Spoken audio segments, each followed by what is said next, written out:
Hello বন্ধুরা, সবাইকে জানাই গুড মর্নিং। তো আজকে হচ্ছে জামাই ষষ্ঠী। আমার সকল দাদা দিদি নতুন কাপলদের এবং বাবা কাকাদের জানাই শুভ জামাই ষষ্ঠী। তো জামাই ষষ্ঠীর অনেক প্রীতি ভালোবাসা তোমাদের জন্য। তো সকাল সকাল কাজ বাজ হয়ে গেছে, বসেই ছিলাম। তো ভাবলাম একটা ছোট্ট ভিডিও তোমাদের সাথে শেয়ার করি।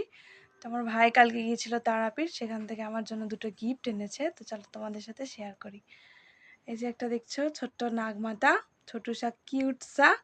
তো আমাদের বাড়িতে যে শিবলিঙ্গটা ছিল, সেটা নাগমাতা যে থাকে শিবলিঙ্গের উপরে, তো সেটা না হারিয়ে গিয়েছিল। ভাইকে বলেছিলাম একটা আনতে, তো এনেছে। কেমন হয়েছে জানিয়ে কমেন্ট করে, আমার তো ভীষণ ভালো লাগছে। আর এনেছিল একটা পুঁতির ভেসলেট হাতে পরার, তো খুব ভালো লাগছে। আমিও যদিও বা কোনো পুঁতির মালা বলো ভেসলেট টেসলেট এগুলো পরি না, তো ভাই এনেছে, ভালোবেসে পড়তে তো হবেই। তো কেমন লাগলো তোমাদের এই দুটো গিফট অবশ্যই কমেন্ট করে জানি।